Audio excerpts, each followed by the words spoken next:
All right, to hear the administration tell it, these are the sinister six. Only in the case of former FBI Director James Comey and number two at the Justice Department, Andy McCabe, they don't have that security clearance anymore. But that was not the point. The point was that, at least in the eyes of Democrats and a lot of Republicans, this was sort of tin pot dictator type of stuff. You're going after guys who are saying some bad things about you, trying to take their security clearance away.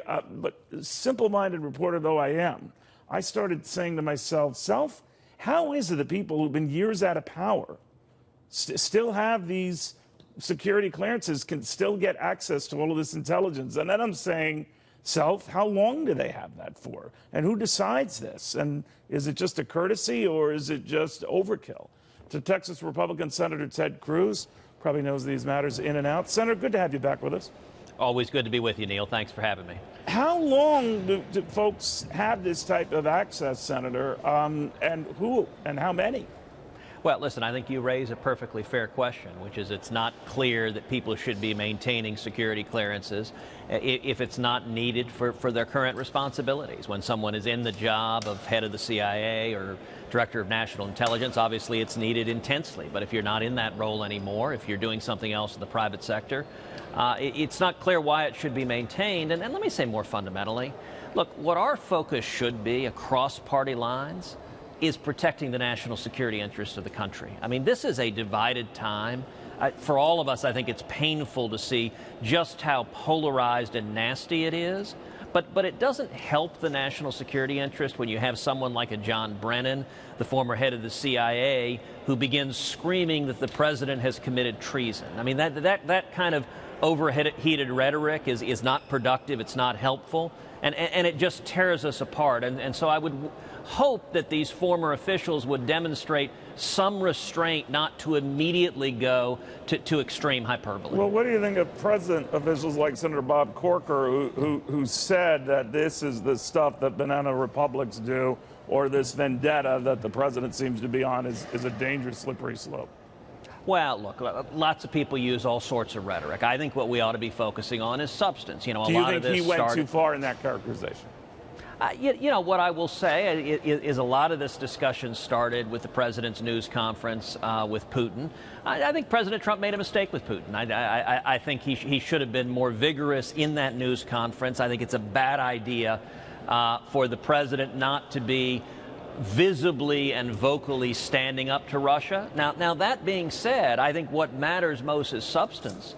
And I'm encouraged in the last year and a half that we put strong sanctions on Russia. I'm encouraged that the administration has provided lethal aid to Ukraine to stand up to Russia. But I think we need to continue focusing on defending this nation and not be in a position of treating America and Russia as morally equivalent, not be in a position of apologizing for Russia. No, I understand what you're saying, but Senator, do you worry that the president, whether he, sent the wrong message or used the wrong words, I take him at his word that that's what happened here, but do you think that in the process here he is confusing folks? Because today, sending out a tweet that he thinks that the Russians, he's watching to see if they try to get involved in this election. He's convinced that they'll be, if they do so, they'll be there to help the Democrats because they don't want to help him. What did you make of that? I think there is a virtue and clarity in foreign policy, clarity standing with our friends and clarity standing up to our enemies. Putin is a KGB thug. It's not complicated. He's not a complicated man. You know, Putin has been very candid, saying he thinks the greatest geopolitical disaster of the 21st century is the dissolution of the Soviet Union. And I think Putin is trying to expand. So do you think they should cancel this fall meeting that they have already? We're getting word that Vladimir Putin might not come now or might put it off. What do you think? You know, I have to admit, I don't worry a lot about whether there's a meeting or not having a meeting. What I worry more about is the substance. We need to be standing up against Russian aggression. We need to be standing up against Russian hostility. And when it comes to election interference, yes, they interfered in 2016, as they did in 2012, as they did in 2008. Russia's not our friend. So why and does I do think the administration should be unequivocal. Why does the president seem to have a tough time with that?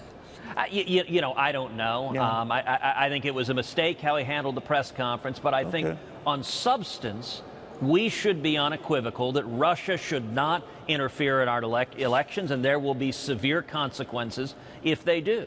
All right, now, has the president endorsed, I know you are for tough sanctions if they ever caught doing this again, but the president hasn't indicated support one way or the other for that effort.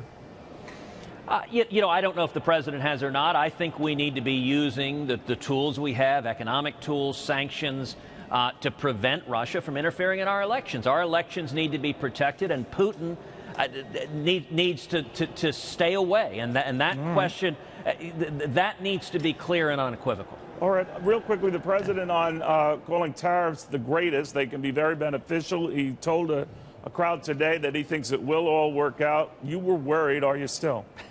Yeah, no, I'm still very concerned about the trade situation. It's the most consistent concern I hear from the Texas business community. The Texas business community is enthusiastic about the tax cut. It's enthusiastic about regulations being pulled back and seeing more jobs.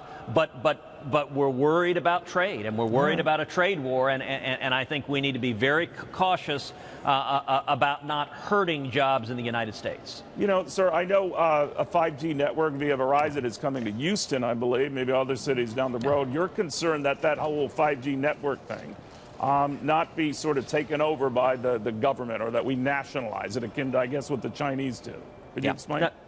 Neil, that's exactly right. Verizon just announced that they're launching 5G networks in Houston, my hometown. Thrilled with that news. And, you know, if you look at the economic opportunity, 5G in the coming years has a potential to produce 3 million new jobs. It has the potential to produce $500 billion in economic activity. And I want to make sure it's the United States and the private sector that's driving that. There was a proposal within the administration to consider nationalizing 5G, taking over telecom. I think that would be a serious mistake. And so this week I filed legislation with Senator Cortez Masto, a Democrat, that would prohibit the federal government from nationalizing 5G. I'm jumping on you rudely. I'm sorry. A break. See you later.